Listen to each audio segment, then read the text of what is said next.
The world doesn't fear talent. Talent is everywhere. Talent is cheap. You've met talented people who are broke, talented people who are stuck, talented people who peaked at 19 and spent the next 20 years telling stories about it. Talent doesn't scare anyone. You know what actually scares people? You know what makes a room go quiet when someone walks in? Discipline. Real, relentless, unshakable discipline. The kind that doesn't care how you feel. The kind that shows up when it's raining, when it's hard, when nobody's clapping, when every single signal in your body is screaming to stop. That's dangerous. And right now, be honest with yourself for 1 second. You are not dangerous. You're talented, maybe. You're capable, probably. You've got potential pouring out of you that you've never fully used. But you're not dangerous yet. Dangerous isn't given to you. Dangerous is built in silence, in repetition, in the 1,000 mornings nobody sees, and the 1,000 nights you chose the harder thing when the easier thing was right there, free and waiting. This video is not going to motivate you for 20 minutes and then disappear from your life by tomorrow afternoon. This is the video you come back to every single day, until what I'm about to say stops being words you hear and starts being who you are. Let's go. Here's the line that separates the people who make it from the people who don't, and it's simpler than you think. Most people quit the second they feel pain. Winners expect it before they even start. That's it. That's the entire gap. The average person attempts something, a goal, a habit, a discipline, a craft, and the moment it becomes uncomfortable, the moment resistance shows up, they treat that pain as proof they made a mistake. This is supposed to feel better than this. Something's wrong. Maybe this isn't for me. And so they stop. Not because they failed, because they misread the pain as a signal to quit instead of what it actually is, the entry fee. Nobody gets through that door for free. Nobody builds something worth having without paying in discomfort, in fatigue, in moments where quitting would feel like relief. That price is non-negotiable. It is the same price for everyone who has ever built anything real. There's no discount, no shortcut, no version of this where you get the result without paying what the result costs. The people who make it through are not the ones who feel less pain. They feel exactly the same pain you do. The difference is they expected it. They walked in already knowing the price, and when the bill came due, they weren't shocked. They just paid it and kept walking. You want to become dangerous? Stop being surprised by pain. Start expecting it. Welcome it like an old, familiar opponent you already know how to beat because you've beaten it before, and you'll beat it again. Everyone wants to be dangerous. Nobody wants to do what it actually takes. Wanting is free. Wanting costs you nothing. You can want a different body, a different bank account, a different life, sitting completely still, doing absolutely nothing for the rest of your existence. The world is full of people who want enormous things and have built nothing toward any of them. Building is different. Building costs you something every single day. It costs you comfort.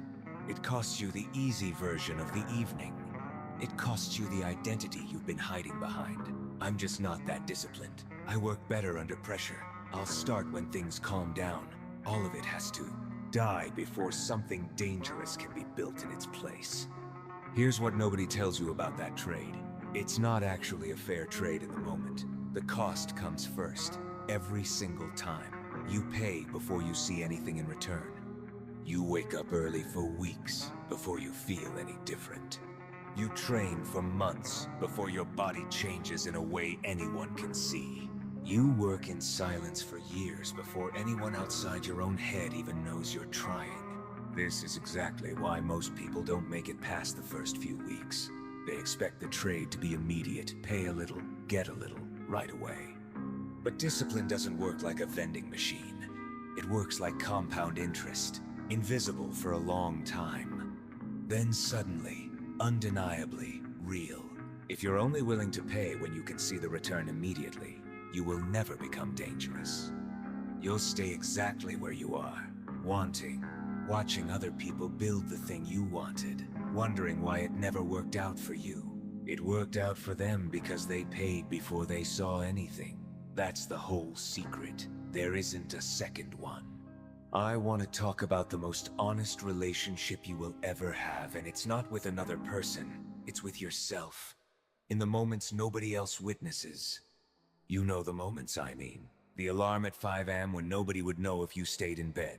The workout you could skip with zero consequence from anyone except yourself. The hard conversation you could avoid forever and nobody but you would ever know you were too afraid to have it.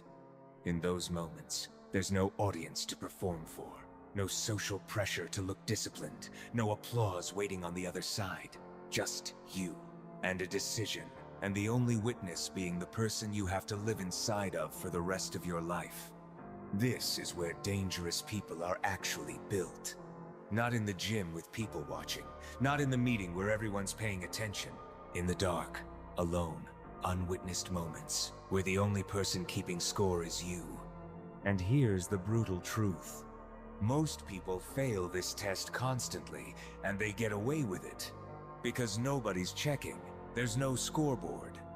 No one's going to call you out for the workout you skipped, or the work you didn't do. You can lie to yourself indefinitely, and the world will never catch you. But you will know. Every single time you fold in private, some part of you registers it. And that registration compounds quietly, invisibly into a belief about who you actually are when nobody's watching. That belief becomes the ceiling on everything else you try to build, because eventually every goal worth having requires you to perform in private with nobody checking.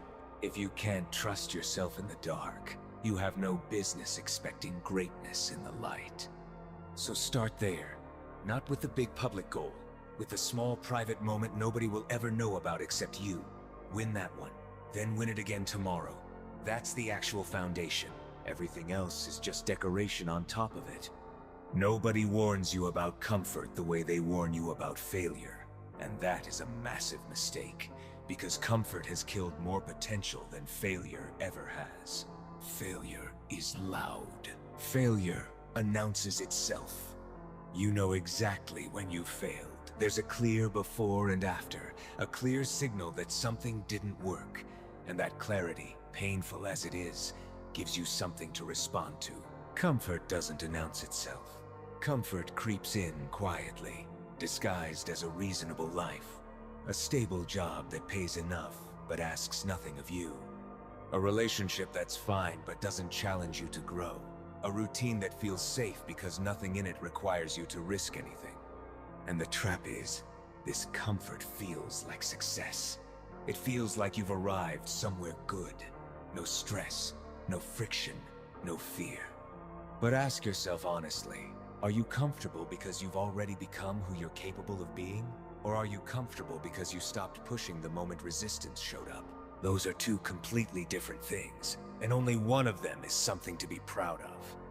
Dangerous people understand something most people never learn. Comfort and growth cannot occupy the same space at the same time. The moment you get comfortable is the moment you stop becoming anything more than what you already are.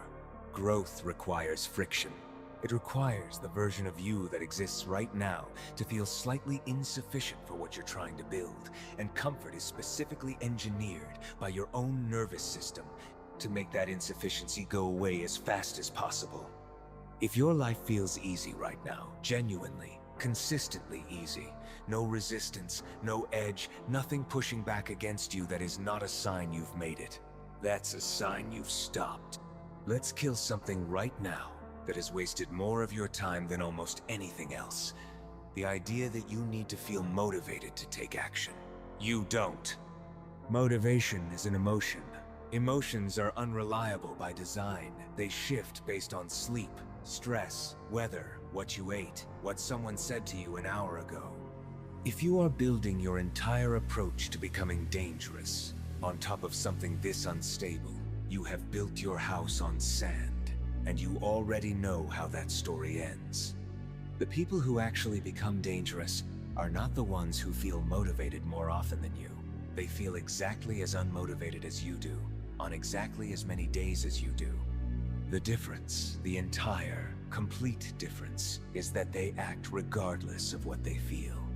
They don't wait for the fire to show up before they move. They move, and sometimes the fire shows up afterward, as a result of the action, not a precondition for it. And sometimes the fire never shows up at all, and they still finish the rep, still show up to the work, still do the thing because they've built something more reliable than motivation. A standard. A standard doesn't ask how you feel. A standard doesn't negotiate with your mood. A standard simply states, this is what gets done, regardless. And once that standard is in place, you stop having the conversation with yourself about whether you feel like it today. The conversation is over. The standard already answered it. Stop waiting to feel like the person who does this. Start acting like that person immediately, today, regardless of what you feel, and the feeling, eventually, will catch up to the identity you've already started building without it. Somewhere along the way, society decided that obsession was unhealthy. That balance was the goal. That wanting something with your entire chest, to the point where it consumes your thinking, your time, your priorities, that this was somehow a problem to be managed rather than a force to be respected. I want to push back on that, hard. Every single person who has ever built something that mattered, something that genuinely changed their life, their family's life, an entire industry was, at some point, obsessed. Not casually interested, not moderately committed. Obsessed, thinking about it in the shower, thinking about it before sleep, unable to fully turn it off because it mattered that much to them. Balance is what you tell yourself you want when you don't want anything badly enough to sacrifice for it. That's not a criticism of balance for its own sake. There's a time in life for it, a season for it.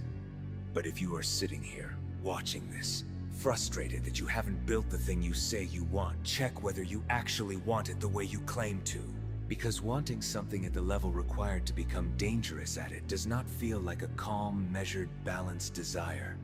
It feels like obsession. It feels like you can't stop thinking about it even when you try. It feels like the thing pulls at you, uninvited, in quiet moments, refusing to let you settle into anything less than full effort toward it. If you don't feel that pull toward whatever you say you want, that's information. Maybe you don't actually want it as much as you think you do. Or maybe you spent so long suppressing that pull, telling yourself to be reasonable, to be balanced, to want things in moderation, that you've forgotten what real wanting even feels like. Go find that feeling again. The dangerous version of you is built on top of it, nothing else. There's a skill that nobody teaches in school. Nobody talks about at the dinner table, and almost nobody develops on purpose, and it might be the single most important skill for becoming dangerous at anything. The skill of suffering well, not avoiding suffering, not minimizing it, not numbing it. Suffering well meaning staying functional, staying focused, staying committed to the standard you've set, even while it genuinely hurts, even while every part of you wants out. Most people have never practiced this. They've spent their entire life avoiding discomfort so efficiently that the moment real difficulty shows up, they have no skill, no muscle, no precedent for staying in it. So they panic, they quit. Not because the difficulty was unsurvivable, because they never built the capacity to survive it. This capacity is trainable. Every time you choose to stay in discomfort instead of escaping it, a hard workout you finish instead of cutting short, a difficult conversation you have instead of avoiding, a boring, repetitive task you complete instead of abandoning halfway through, you are training the exact skill that determines whether you fold or finish when the stakes are actually high. This is why the small disciplines matter so much more than people think. It's never really about the cold shower, or the early alarm, or the extra rep.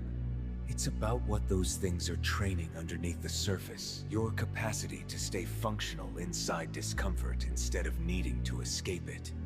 Build that capacity in the small moments, because the big moments, the ones that actually determine the shape of your life, will not give you a warning before they demand it of you. Let me be precise about what I mean when I say dangerous, because I don't want you picturing something aggressive or loud or cruel. That's not it. Dangerous is quiet. Dangerous is the person who says they're going to do something and then simply does it, without announcement, without needing anyone to witness it, without making it a performance. Dangerous is consistency so deep it becomes boring to everyone except the person living it, because they understand that the boring repetition is exactly what's producing the result everyone else is impressed by later. Dangerous is calm under pressure that would make most people panic, not because they don't feel the pressure, but because they've been in pressure enough times to trust their own ability to function inside it. Dangerous is someone who doesn't need motivation, doesn't need an audience, doesn't need ideal conditions, because they've built a standard that operates independently of all three. This is not about becoming loud or intimidating or aggressive toward other people. It has nothing to do with how you treat anyone else. It is entirely about the relationship you have with yourself, whether your word, given only to yourself, in private, actually means something. Whether you can be trusted by you to do what you said you'd do, regardless of how you feel when the moment arrives. That is what makes someone dangerous. Not strength, not aggression, reliability to themselves, under pressure, without exception. Become that, quietly, consistently, starting today. This is why this video has the title it has. This is not something you watch once and absorb permanently. Nobody works that way. Inspiration fades within hours, sometimes within minutes of closing the app. What doesn't fade is repetition. I want you to come back to this. Not because I need the watch time, because the standard we're talking about building doesn't get built through a single moment of clarity. It gets built through return, through reinforcement, through hearing the same truth enough times that it stops being something you're told and starts being something you simply believe, the way you believe your own name. Discipline is not a one-time decision. It's a daily renewal. Every single morning, the version of you that wants to be dangerous has to show up again and out-argue the version that wants comfort. That argument doesn't end. It never fully ends, for anyone, no matter how far they get. The difference is that, over time, the dangerous version starts winning the argument faster, with less internal resistance. Because it's been practiced so many times, it starts to feel automatic. You're not behind because you have to have this argument with yourself every day. Everyone does. You're behind only if you keep losing it. So come back, tomorrow and the day after. Not because you need more information. You have enough information right now to change your entire life if you actually used it. Come back because the standard needs reinforcement. And reinforcement is what turns a good intention into an identity. Here's where all of this either means something or means nothing. Right now, in the next 60 seconds, after this video ends, you are going to do one of two things. You're going to close this tab and let everything you just heard fade into the same pile as every other motivational video you've ever watched and forgotten by tomorrow. Or you're going to do something with it right now, not tomorrow. Not after you finish scrolling through whatever else is waiting for your attention. Now. It doesn't have to be big. Dangerous isn't built through one massive gesture. It's built through the first small repetition, repeated until it becomes who you are. So pick one thing. The hardest thing you've been avoiding today. The workout, the conversation, the task, the decision. One thing. And go do it, right now. Before the conviction you're feeling in this exact moment fades, because it will fade faster than you expect. The second life's normal distractions come back online. This is the difference between someone who watches motivational content and someone who actually becomes dangerous. Not intelligence, not talent, not even discipline. In the beginning, discipline comes later, built through repetition. In this exact moment, the difference is simply whether you act on what you just heard before the feeling disappears. Don't let it disappear. Go. The world doesn't fear talent. It fears the person who shows up every single day, in silence, paying the price nobody sees, building a standard that doesn't bend to mood, to comfort, to convenience. You are not dangerous yet, but you can be. Not someday. Not when conditions improve. starting with the next decision you make after this video ends. Become that. Watch this again tomorrow if you have to, and the day after that, until it's not something you watch anymore, until it's just who you are. If this hits something in you, share it with someone who needs to become dangerous too. This isn't a video you keep to yourself. Tell me below, what's the one thing right now that you're done being unmotivated about?